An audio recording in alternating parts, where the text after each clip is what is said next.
नमस्कार।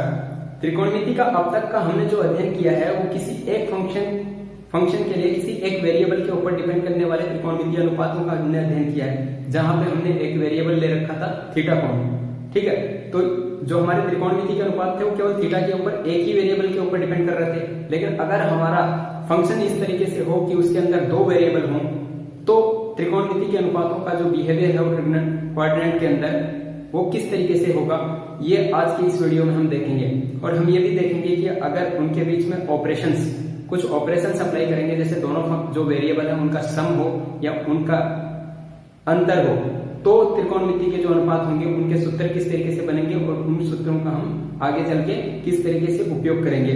तो चलिए देखते हैं।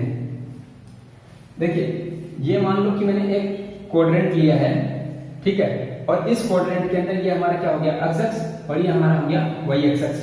तो ये हमारा क्या हो जाएगा, माइनस एक्स, और ये हो जाएगा माइनस वाई। अब मैं क्या करता हूँ, एजम्पशन करता हूँ कि एक सर्किल लेता हूँ जिसका रेडियस इकाई हो। ठीक है, एक सर्किल लेता हूँ। मैंने एक सर्किल लिया है। अब इस सर्किल के ऊपर हमने आपको बताया था पिछले वीडियो के अंदर कि अगर फर्स्ट क्वाड्रेंट के अंदर या कहीं पे भी इसके ऊपर यहाँ पे इस की परिधि के ऊपर आप कोई भी बिंदु लेंगे, तो वो कोई भी बिंदु के जो निर्देशांक होंगे क्या होंगे, वो जैसे मान लो कि आप यहाँ पे इसके ऊपर इसके वेरिएबल होगा वो, ठीक है, वो क्या होगा, थीटा के वेरिएबल के ऊपर डिपेंड करेगा। थीटा कौन के ऊपर डिपेंड करेगा, यदि ये यहाँ पे है तो मान लो यहाँ पे कोई भी बिंदु मैंने लिया तो उसका क्या होगा, cos थीटा इंटू वाई निर्देशन क्या होगा उसका sin थीटा। ठीक है, तो यहाँ पे थीटा जितना थीटा होगा उसके अनुसार हमारा ये जो है x एक्स का निर्देशांक चेंज होगा और y एक्स का निर्देशांक चेंज होगा। लेकिन अगर यही थीटा आगे हो, ठीक है, जैसे मान लो कि मैं यहां पे लेता हूं इसी बिंदु को P को, ये हमारा बिंदु P है, तो इसके यहां पे ये कोण क्या हो गया, ये कोण मैं थीटा लेता हूं, ये कोण मैंने थीटा लिया, तो यहाँ पे इसके निर्देशांक क्या हो जाएंगे, यहाँ पे इसके निर्देशांक हो जाएंगे cos थीटा और ये sin थीटा। ठीक है, क्योंकि पहले हमारा न्यून कोण था, पहले हमारा कोऑर्डिनेट जो थीटा था वो क्या था, न्यून कोण था, यानी फर्स्ट कोऑर्डिनेट के अंदर एडजस्ट कर रहा था। लेकिन अभी थीटा का मान बढ़ गया है, थीटा का मान बढ़ेगा तो यहाँ पे उसके हिसाब से cos थीटा का और sin थीटा का मान भी बदल जाएगा और इसके बिंदु के निर्देशांक भी बदल जाएंगे। ठीक है, तो इस तरीके से हमने देखा कि कहीं पे भी सर्किल लेंगे वो तो क्या होगा, वो इसके कोण के ऊपर डिपेंड करेगा।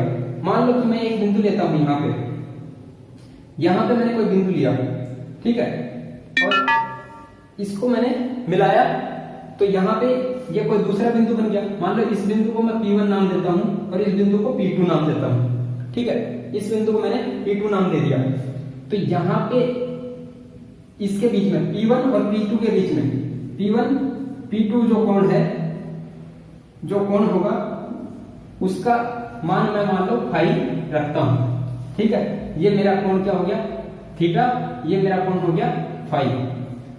ठीक है, तो अब यहाँ पे जो हमारा एक्स अक्ष से जो झुकाव है, हम इसको क्या है, रेफरेंस ले रहे हैं, एक्स अक्ष को हम क्या ले रहे हैं, रेफरेंस ले रहे हैं। तो यहाँ पे जो ये झुकाव है वो क्या बन जाएगा, कोण theta plus phi, theta plus phi. ठीक है, ये कोण यहाँ पे थीटा प्लस फाई बन जाएगा। तो इस बिंदु के निर्देशांक क्या होंगे, क्योंकि यहाँ पे एक ही कोण था इसलिए एक के ऊपर डिपेंड कर रहा था।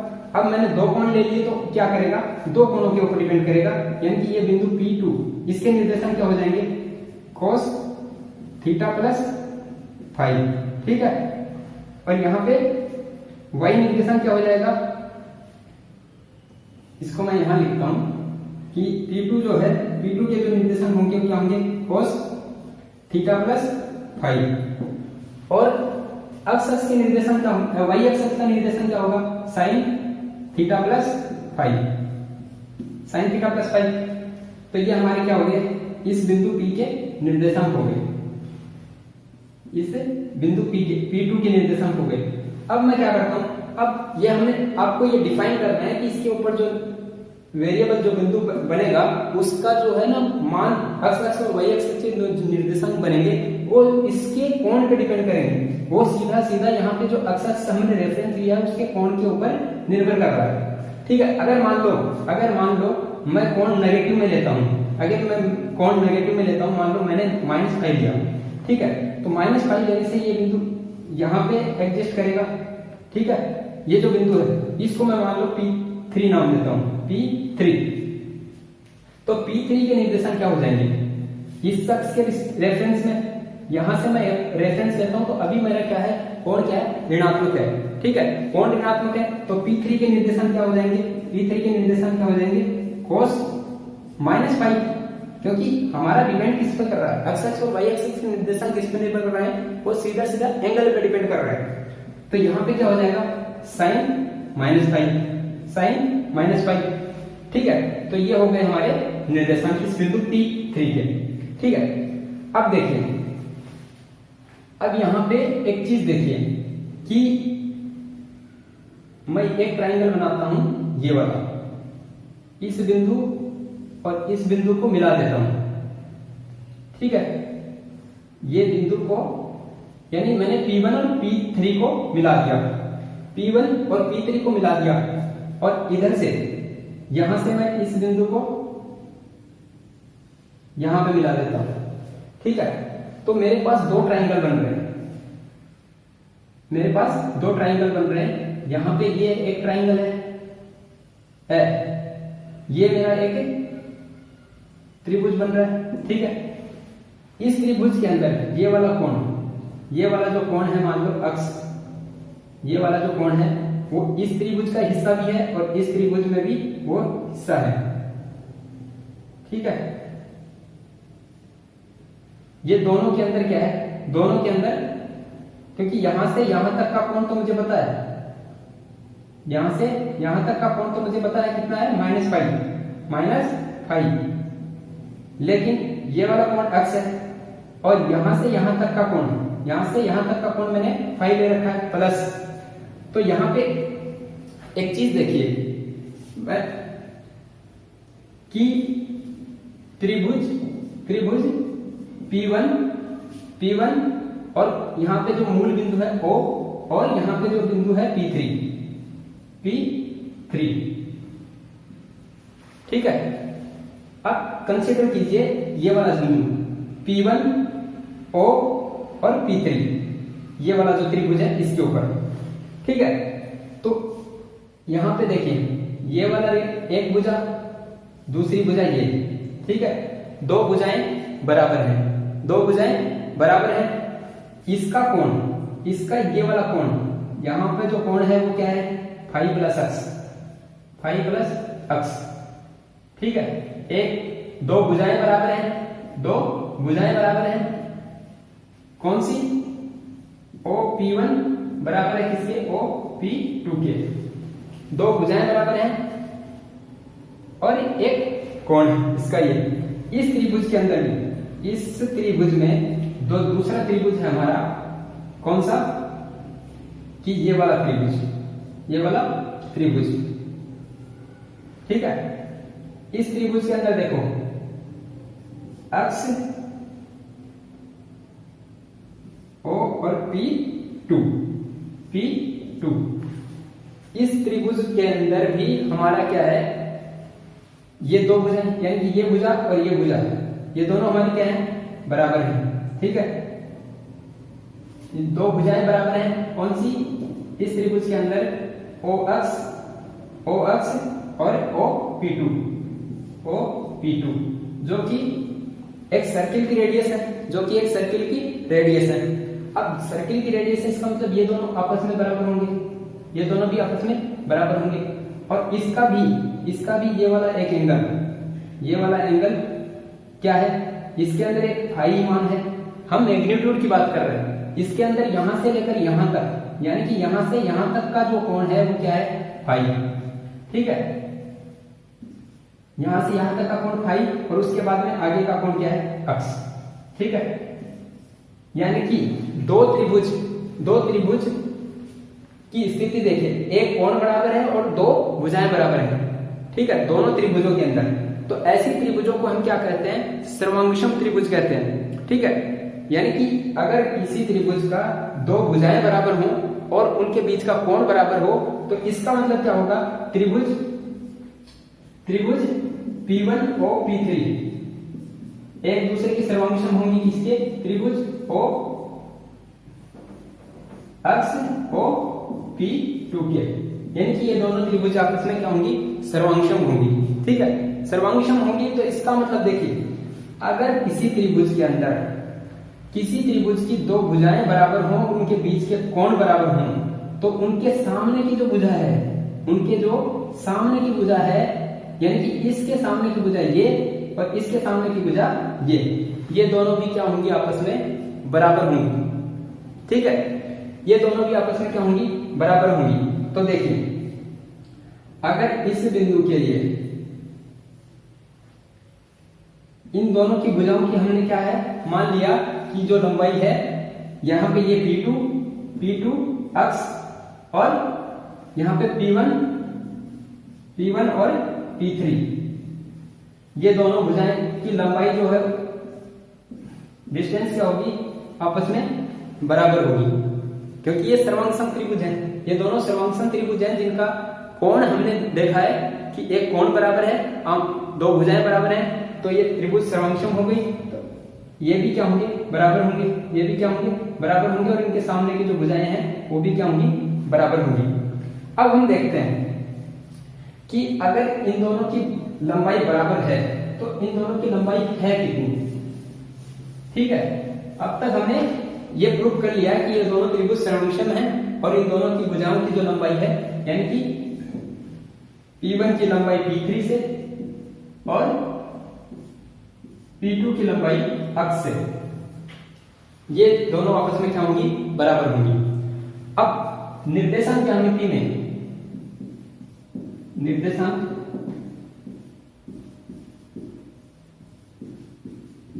में दो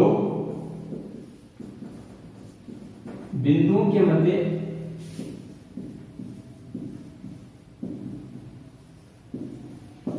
दूरी।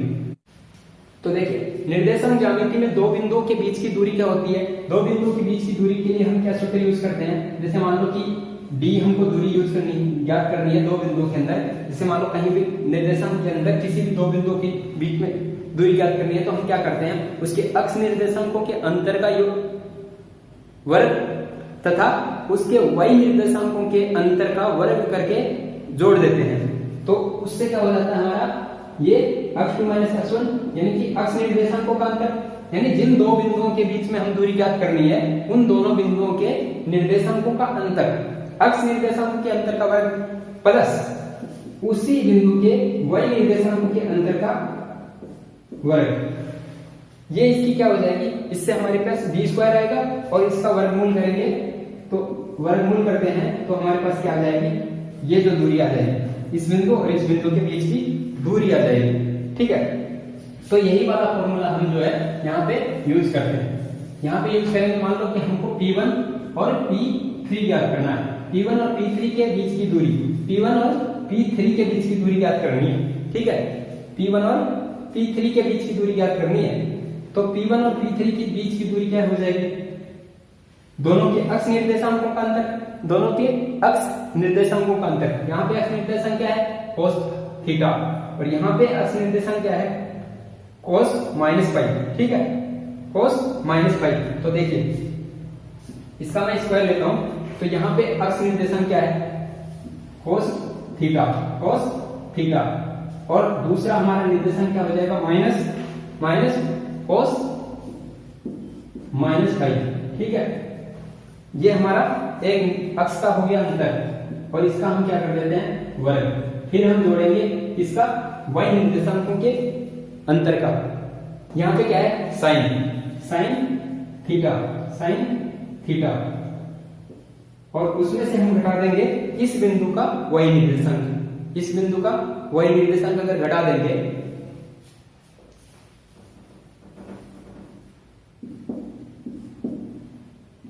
ये क्या हो गया हमारा? साइन थीटा, और इसमें से हम घटा देंगे इस बिंदु का y निर्देशांक, यानी कि साइन -पाई।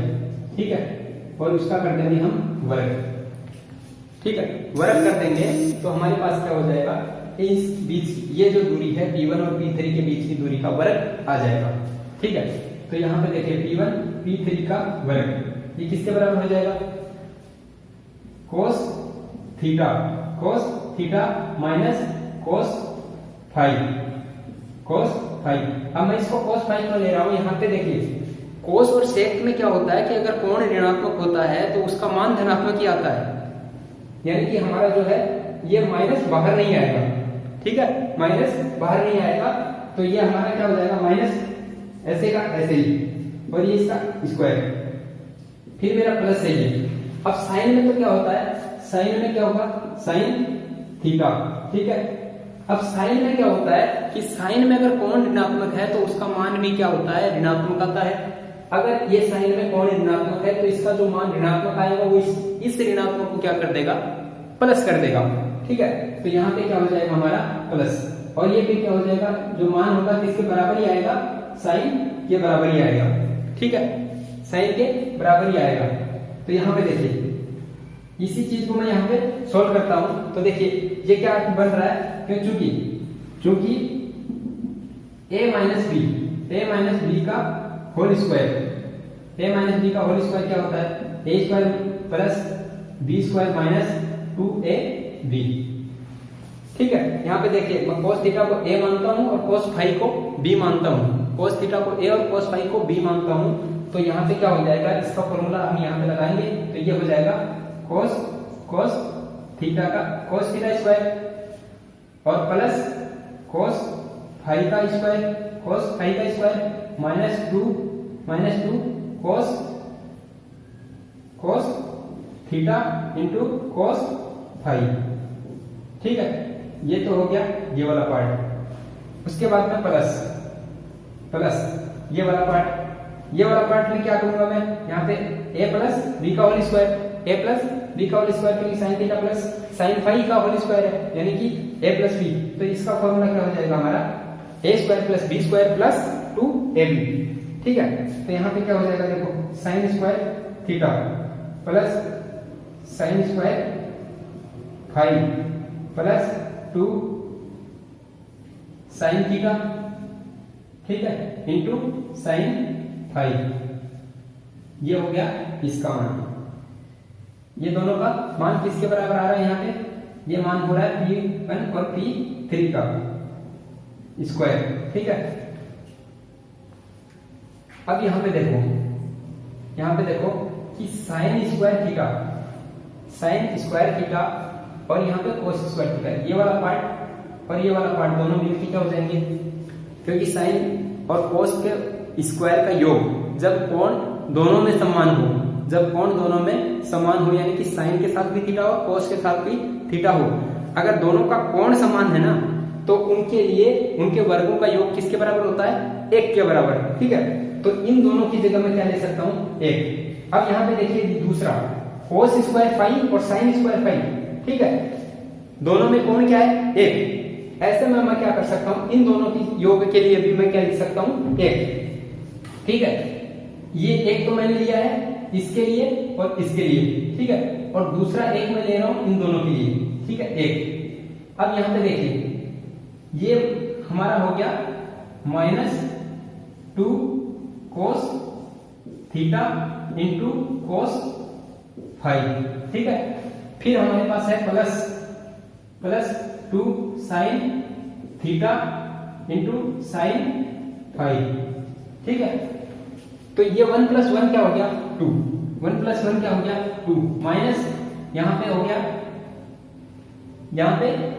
क्या, 2 cos theta into cos phi plus 2 sine theta into sine phi. ठीक है, ये किसका मान हो गया हमारे पास, P1 और P3 का स्क्वायर। P1 और P3 का स्क्वायर का हमने, ये बहुत नीचे चला गया,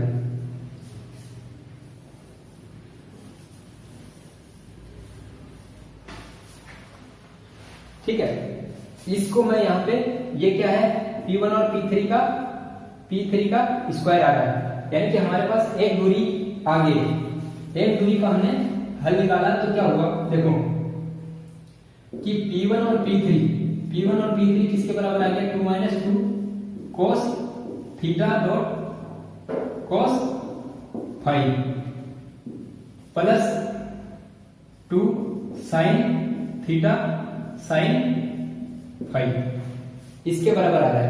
ठीक है, एक दूरी तो हमारी ये आ गई।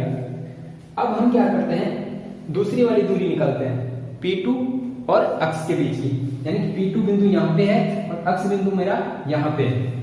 ठीक है, तो इन दोनों के बीच की दूरी निकालने के लिए मैं क्या करता हूं, ये वाले का हमारा अभी यूज नहीं है। ठीक है, ये वाले का यूज नहीं है और इसको भी मैं मिटा देता हूं क्योंकि फॉर्मूला अभी हमने यूज करना सीख गए।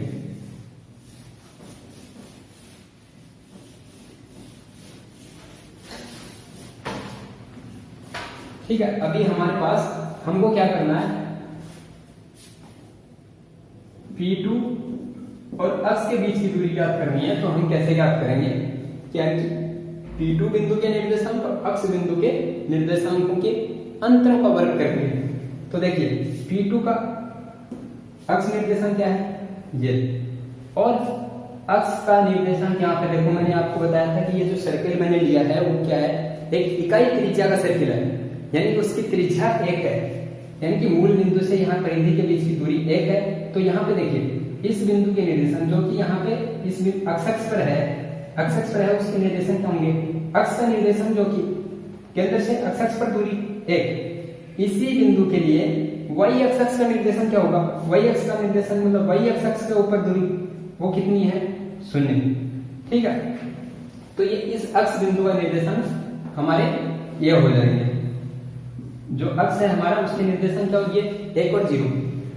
तो इसके लिए देखो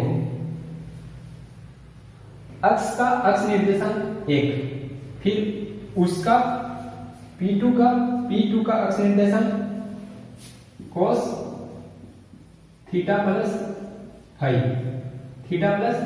फाई उसका वर्ग। ठीक है, प्लस मैं लेता हूं यहाँ पे प्लस, उसके बाद में y निर्देशांकों का अंतर, y निर्देशांक किसका क्या है 0।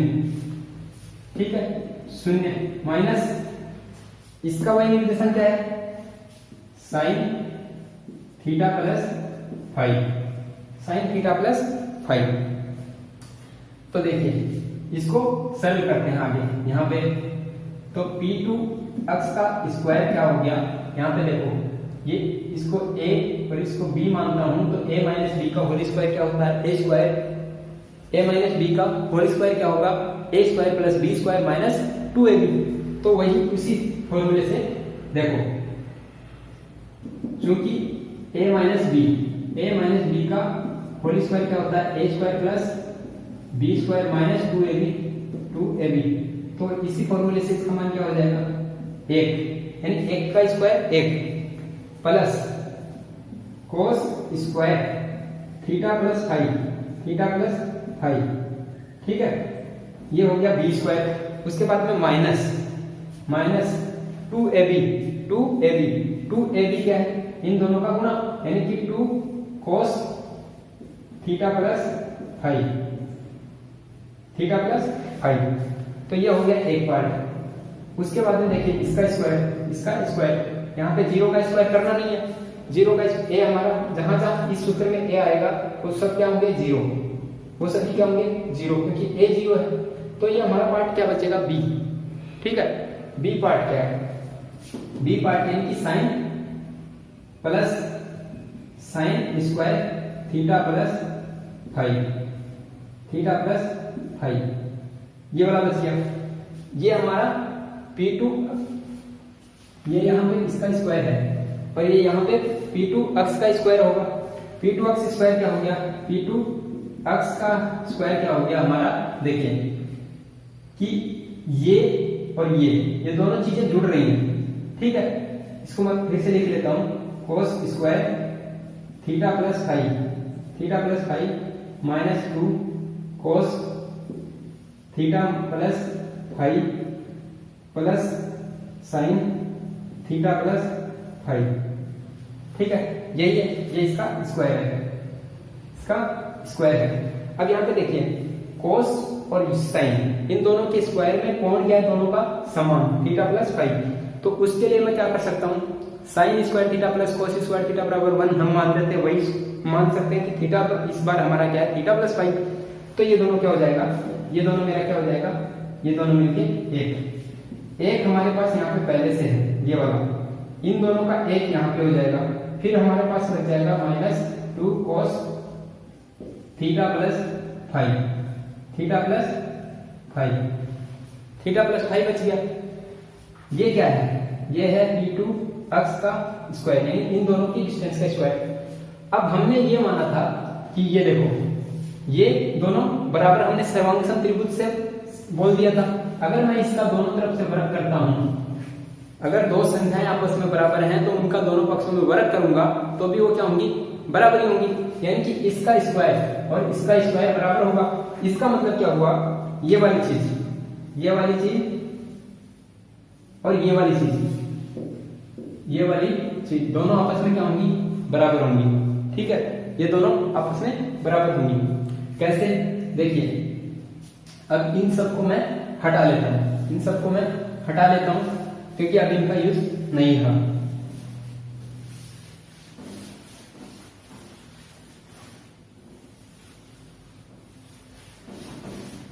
अब देखिए इन दोनों को मैं बराबर में रखता हूं, यानी कि यहां पे मैं इसको इसके बराबर कर देता हूं।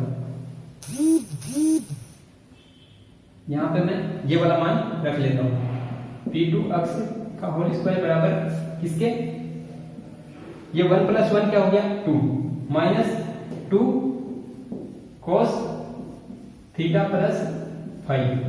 ठीक है, ये हो गया इसके बराबर। अब मैं इनको निकाल लेता हूं, क्योंकि ये दोनों आपस में बराबर हैं, तो इनको भी मैं निकाल देता हूं। यहां पे निकाल दिया। इसका मतलब क्या हो गया, इसका मतलब यही हुआ ना, ये वाला पक्ष जो है वो इस वाले पक्ष के बराबर है। ठीक है, इसको भी यहां से हटा देते हैं। अब देखिए ये जो 2 है वो जब इधर आएगा, तो इसको क्या करेगा, नेगलेक्ट करेगा, यानी कि ये दोनों आपस में कट जाएंगे। उसके बाद में देखिए कि हमारा जो है इस माइनस को मैं यहाँ पे भाग में देता हूं, तो ये क्या हो जाएगा, माइनस का दोनों भाग जाएगा। ये वाला पक्ष हमारा क्या हो गया, 2 cos थीटा प्लस फाइव। इसका मैं माइनस में भाग दूंगा तो ये क्या हो जाएगा, 2 cos थीटा cos फाइव। यहाँ पे प्लस हमारा जो क्या हो जाएगा, माइनस, ये क्या हो जाएगा 2 sin theta dot sin five. ठीक है, अब देखिए दोनों पक्षों में मैं 2 कॉमन लेता हूं, तो क्या यहाँ पे क्या हो जाएगा, 2 cos theta cos five minus sin theta sin five. ठीक है, और यहाँ पे क्या है, 2 cos थीटा प्लस फाइव। अब दोनों की मैं इस 2 का मैं भाग देता हूं यहाँ पे। ठीक है, इसमें भाग जाएगा 1 आएगा।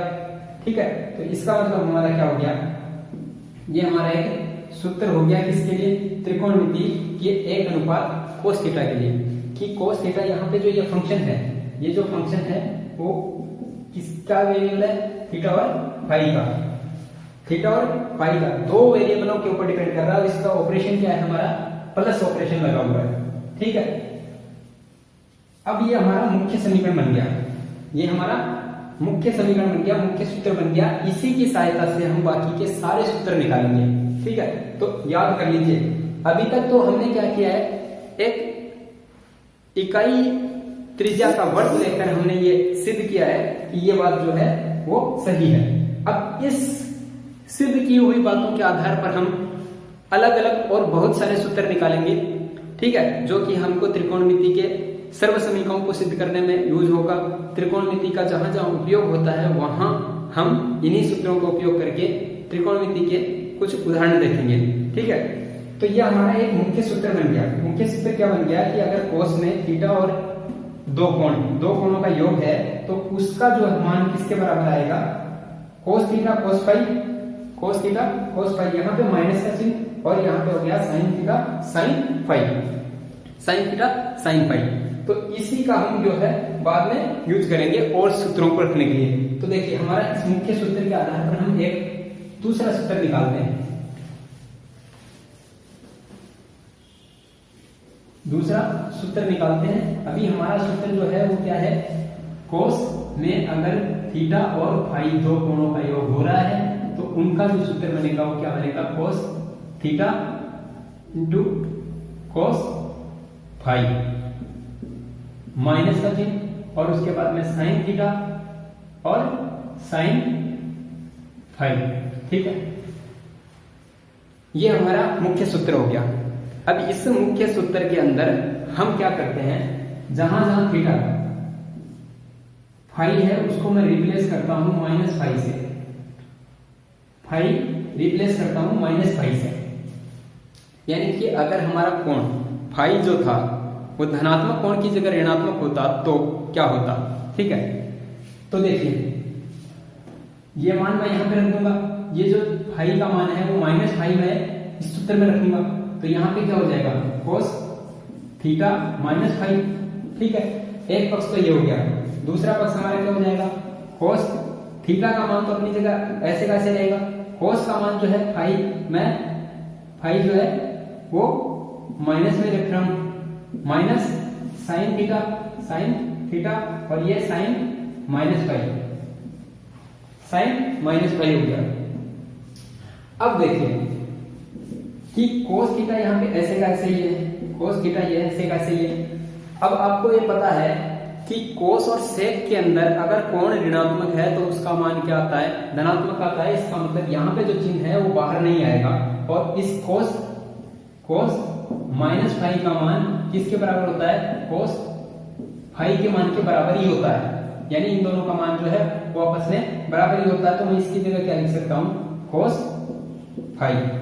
ठीक है, अब यहाँ पे ये साइन माइनस का साइन, फिर साइन थीटा, फिर साइन थीटा। अब साइन के अंदर क्या होता है कि अगर कोण ऋणात्मक है, यानी कि साइन में क्या होता है कि अगर कोण आपका ऋणात्मक है, माइनस थीटा के लिए हमने क्या माना था, माइनस साइन थीटा ये माना था। ठीक है, तो यहाँ पे अगर मैं इस सूत्र से मान रखता हूं तो इसका मतलब ये माइनस बाहर आएगा, बाहर आके क्या करेगा, ये वाला जो माइनस का चिन्ह है उसको क्या कर देगा, प्लस। ठीक है, और हमारा यहाँ पे क्या हो जाएगा मान, साइन फाई। ठीक है, ये मान क्या हो जाएगा, साइन फाई। अब ये सूत्र किसका हो गया हमारा, कोस थीटा माइनस फाई का। एक हमारा मुख्य सूत्र ये था, एक हमारा मुख्य सूत्र ये हो गया और दूसरा मुख्य सूत्र हमारे पास ये हो गया, ये हो गया। अब इन दोनों सूत्रों के अंदर, इन दोनों सूत्रों को मैं कॉमनली लिखूं तो देखिए किस तरीके से आएगा कि cos theta plus minus phi हो तो उसका मान क्या आएगा, कोस थीटा कोस फाई। यानी कि यहां पे तो कोई फर्क नहीं पड़ रहा, दोनों में ये ऐसे ही है, cos theta cos phi, cos theta cos phi. अब जो चिन्ह है, चिन्ह जब देखो यहाँ पे प्लस था, जब यहाँ पे प्लस था तो माइनस आया, तो इसका मतलब यहाँ पे माइनस आएगा। जब प्लस होगा तो माइनस आएगा, जब माइनस था, जब यहाँ पे माइनस था तो यहाँ पे क्या आया, प्लस, यानी कि प्लस माइनस। उसके बाद में यहाँ पे क्या हो जाएगा, ये हमारा साइन थीटा और ये साइन फाई। ठीक है, तो इस तरीके से हमारा एक कोस का त्रिकोणमितीय अनुपात आ गया, कोस के लिए त्रिकोणमितीय अनुपात आ गया। ठीक है, तो इस तरीके से हम जो है ये मान रख पाएंगे।